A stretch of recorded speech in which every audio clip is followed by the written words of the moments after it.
Needed that. Needed that. What a win. What an incredible game. That will live long in the memory. A 3-2 against Blackburn Rovers in the FA Cup. Wembley, Wembley, Wembley. Here we come straight away. Let me know in the comments what you thought of that game. Absolutely. You know what? It's the greatest cup competition in the world for a reason. You know, this isn't what we're about this season. This is a bonus. And it's amazing how many seasons we've had in the past where we seem to do well in cup competitions. And we're going back again. Just incredible. It's going to be a fascinating day. I think, you know, it depends who we get. Yeah, I mean, that would be nice. But, you know, we should just enjoy the semi anyway, because it's about promotion this season. This is all just additional fun. And that's what football's meant to be. So, you know, if it ends up being a team that we don't particularly want, I'm recording this right now, you know, we don't know who it's going to be. We're just going to be exactly, corned beef. We're going to be Wembley Blades. And you're right, you know, it's our 6th FA Cup semi-final appearance in the last 30 years. I've been to these. I feel like I've been to Wembley and only seen disappointment. Who knows? This could be something really, really special. I'm buzzing, absolutely buzzing. Let's get into it. Sheffield United versus Blackburn Rovers. Wherever you're watching, wherever you're joining me, pop your comments in. I'll go through them at the end now because we'll talk about this game. You know, straight away, team news. We knew McBurney was in for Jebison when that team was announced. No Norwood again. What do you think of that decision, Blades? Iliman and Dye and McAtee, I think it looked like they were playing just behind McBurney, kind of like at Sunderland, more of a 3-4-3 formation. And first half, Ben, Brereton and Diaz couldn't get a clean strike away inside the first minute, and United were kind of breathing an early sigh of relief. I guess the question at that early stage was, would that be a sign of things to come? Because then Wes showed too much of the ball to Sam Gallagher and nearly got caught out, but another let-off. This was inside 2 minutes for the Blades. Wes managing to get it away for a throw, but Blackburn had come out of the traps aggressively. They showed that aggressivity, as Slavisa used to say, giving the Blades no time on the ball. And then, despite those 2 early chances for Rovers, McAtee should have put us 1 up on 8 minutes. He looked offside for some on the right. There, of course, was VAR for this quarter-final, and we'll get to that. Pears in goal for Blackburn. Safe pairs of hands. Saved McAtee's left footer inside of the foot effort as well. And, you know, decent effort, but McAtee, I might talk a little bit later on about his finishing. Tommy Doyle, McAtee's fellow Man City loanee, had a stinging drive just after McAtee's effort. Again, Piers saved, and you were having that to and throw early on.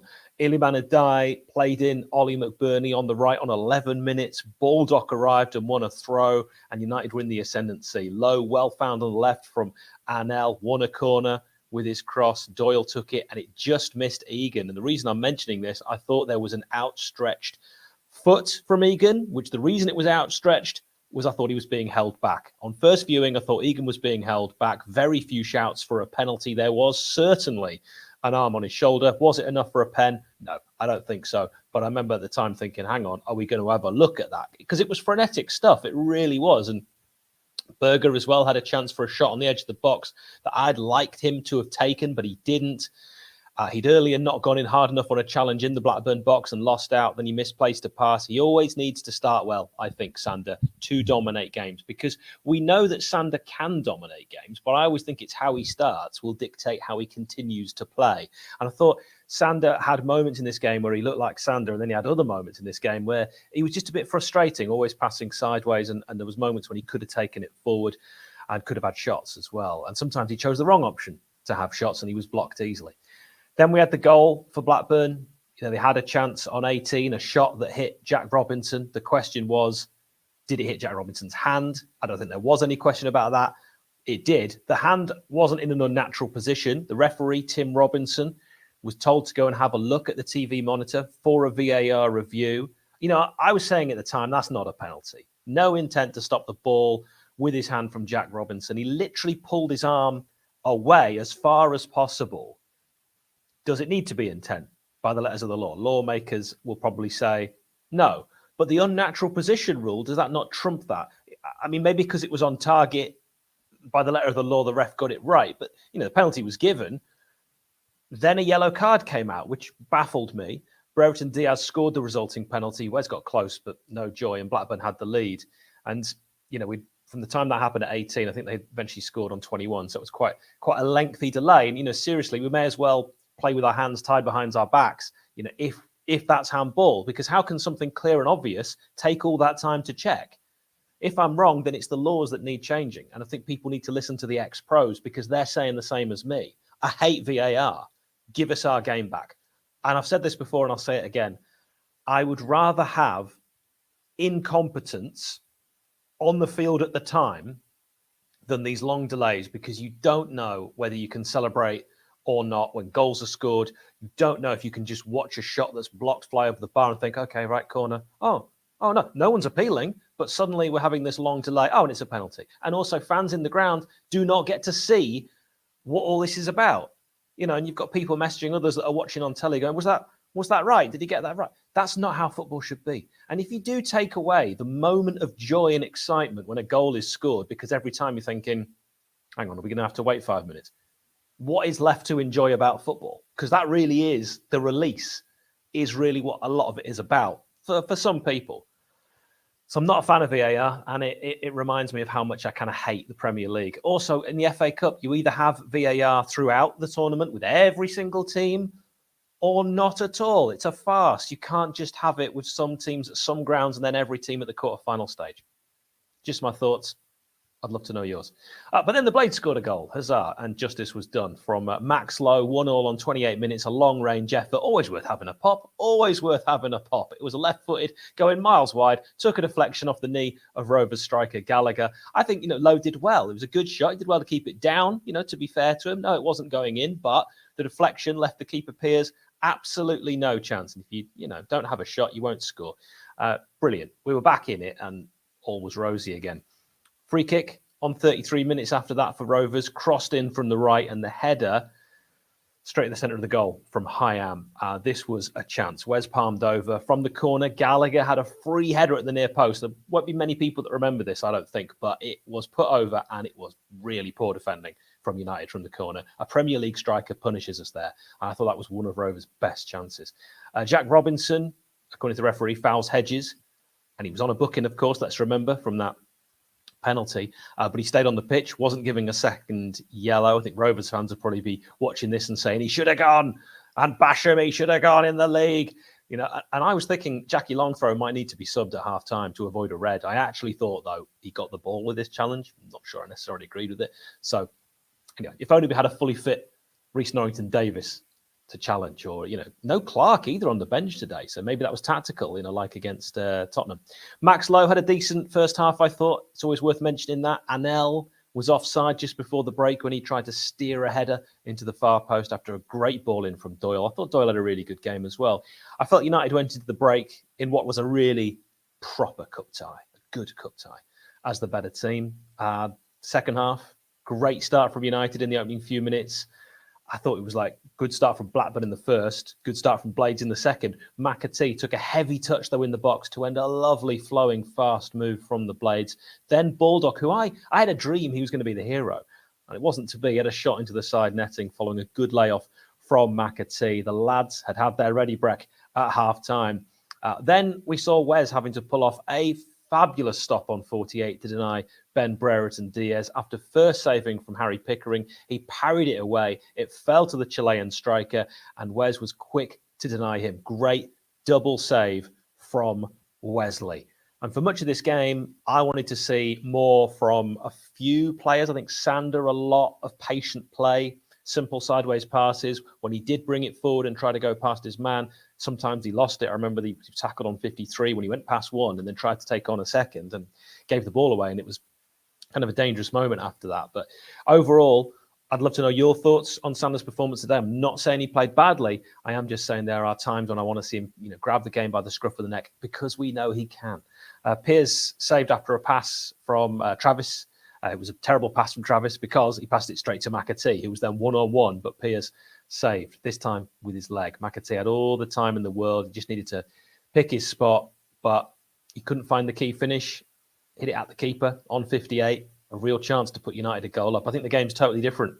And we know that would prove costly because McAtee misses, not the first one of the day, and his composure will need to improve if he really wants to make it at Man City. I love almost everything else about his game, but his composure is something he'll probably need to look at. His finishing can, on his day, his finishing can be world class, but then he did miss a few gilt-edged chances today. And the reason I said it proved costly, Smodic on 60, dangerous player. I mentioned it in the league game, scoring when he initially looked offside at the Bramall Lane end, but he was actually well on. And a tidy finish into the bottom left, low and hard. Where's no chance? Great timing on the run, great pass into him, and United had it all to do again. Low with the initial error. Egan, I think it was, who stepped up at the wrong time, allowed Smodic to clear. Allowed Smodic the clear run, and I think it was Gallagher as well with the pass into Smodic. It was kind of in between Robinson and Egan. I seem to remember Robinson kind of keeping up with him for pace, but just not able to get the tackle in time. And that was a real shame because you have to take your chances when on top. We've seen it time and time again. And Wes as well, he went down injured shortly after that. He had a problem on 69 minutes. He received some treatment. That was a real concern for me. And then we saw the change. I think that there were sort of moments in this game where you thought, okay, it's crying out for a change, but perhaps in the middle. And I was quite surprised on 70 when Sharp was on for Jackie Longthrow. Not surprised that Jackie Longthrow went off, I'd already said earlier, because he was on that booking. But I was surprised at this change at this point. Now, it needed changing, don't get me wrong. We were in danger of letting this one drift past us. And the goal really knocked us, because after that, Blackburn were in mainly the ascendancy. They had more of the ball. But we changed it, not just with Billy Sharp on, but we changed it to a back four.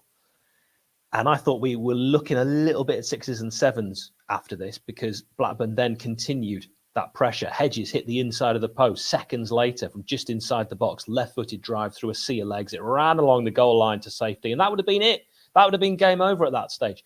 Anel went on a good run after that into the box. Hayam made a great challenge. Anel probably should have crossed it earlier, but what a run from the Bosnian. You'll never get me complaining about those. Ben Brereton Diaz got past Baldock too easily, put a great ball across the face. Missed by everyone. Gallagher it was, stretched, but he was in front of him. And that could have easily been game over again on 75. So, the initial change didn't make the change that I think Hecky would have hoped for because it was at this point kind of all Blackburn. But then, through really no real reason, I don't know if there were some instructions, but it did change. And it changed all for the better. McAtee fed McBurney on 77 in the box. It was a really good chance. The Scot could have hit it first time or he could have crossed, which I know Sharp wanted, but he took a touch and he went near post and he hit it straight into the cop. But he would make up for it. On 81 minutes, McBurney did the work himself and he equalised for the Blades. A great goal. He had the chance to hit it earlier, but he didn't. After great work from Lowe, he was actually on the ground and kind of flicked it. He set it up. McBurney took it past two, hit it low, across the keeper. Billy was lurking at the far, but not needed. Did he scuff it a little bit? Who cares? It went in for his first in a month. Possibly, he was about to be subbed off as well. So it was just perfect timing from Ollie McBurney. Baldock was then subbed, Bogle on. This is on 89 minutes. And, extra time was looming. I think that's probably where, if we were being honest, we all thought this game was going to go. But no, goal, 90 minutes. Tommy Doyle with a thunderous drive into the roof of the net. Some thought Iliman and Dye might have caught Blackburn man Tyler Morton in the build-up, but then we played on correctly. And Berg, taking the pass from the left, laid it off to Tommy Doyle outside the box and a long way out as well. Right-footed shot, superbly hit. Pearce got a hand to it, but not enough, and it flies in. What a goal. What a goal. What a goal. His first in the cup. He will never forget that. A proud history, the Doyle family in the FA Cup. And what a strike. Incredible. Incredible. It deserved to win any cup tie. Basham then came on for the final throws for McAtee. 4 minutes added on. We played way more than that. 9 minutes in total.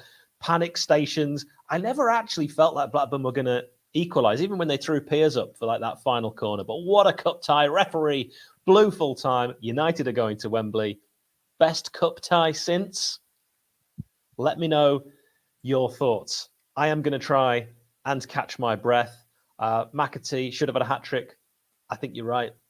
Absolutely cracking cup tie. We can't be bringing Sharp on unless no one else on the bench. His lack of mobility gets worse each week. That's Brian's thoughts.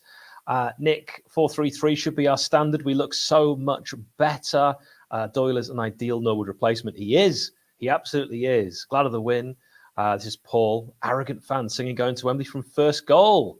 Yeah, I mean, I didn't actually hear that. Doyle with back-to-back game-winning goals. This, I agree. Always, I don't know what Sam's comment was. I probably should. This is the thing, when you don't read them first, you just like throw them up. A game where it's a shame someone had to lose. Yeah, I thought Blackburn were really good value. It was a great game. I think the neutrals will have absolutely loved that one. You can always let me know what you think about VAR. I'm sure many agree. Absolutely. And interesting that Joe says he would have taken Robinson off earlier, but not replaced him with Billy. We were already struggling big time at the back. We were not a lot of options on the bench. It's sort of been the story of the season with injuries as well. Let's get City in the semi, and El will have Haaland in his back pocket. Yeah, but what about Doyle and McAtee? Let's get Sheffield United way the support. Like this video. It helps YouTube. It helps the algorithm. I've no idea how, but yeah, please give it a like. Absolutely. Take note. Nice to see us peppering the goalie from outside the box. Absolutely, Sam. You've got to do it in every single game. You've got to have a go. Why not? So I said best cup tie since. Yeah, you know, maybe it was Mitch Ward, the hero that day. Best cup tie since Charlton. John Brayford, the hero that day. Right, here's the question. I fly back. I'm allowed to finally go back. Some people know.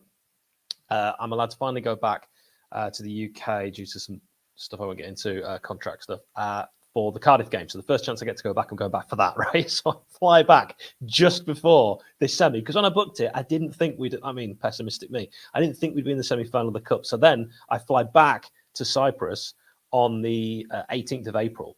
Now, the semi will be, what, 22nd, 23rd? I mean, I may not financially ever recover, but I mean, I can't not be there. I can't not be there. All right, I like the attitude. Yeah, I mean, it's mixed bag here. Joe, go and see my man Demos with Nelfi Art. I'll actually be going to Paphos tomorrow. So, yeah, be good to see you. What a surprise. Our best team wins. Is it the best 11? I think it might well be. I think we might have hit the nail on the head. You know, the Norwood one is the only one that kind of, you know, I still really like Oliver Norwood. And, you know, sometimes in videos we've said that we tick when Norwood plays well. Now, you know, is our best 11 aside without Norwood in? Just need Grimsby to turn things around. And we're getting them in the semi. I know. I mean, it's all still to play for. So much could still happen. I'm genuinely so excited. This could be a truly, truly memorable season. But like I said at the start, and if you didn't see the start, I'll say it again. Let's just enjoy this cup run. Let's just enjoy it. Some people look back on that whole semi and say it was a great day out and we just really enjoyed it. Personally, I hated that game. So much went wrong for me off the pitch that day. A bloke peed all over my shoes. I missed 3 of the goals. My sister got upset. It doesn't matter. But we could really enjoy this one, all right, because it's a bonus tied on to the main goal. And the main goal still needs to be concentrating in the league. We've got so many big games coming up. Promotion is still key. We'll see what happens. You know what? You're probably right. Although he has in the past scored some pretty good goals. I'm thinking Brentford. Thank you very much for watching. I enjoyed this one. It's amazing what a Blades win does to your mood. I'm going to be happy all week. Until next time.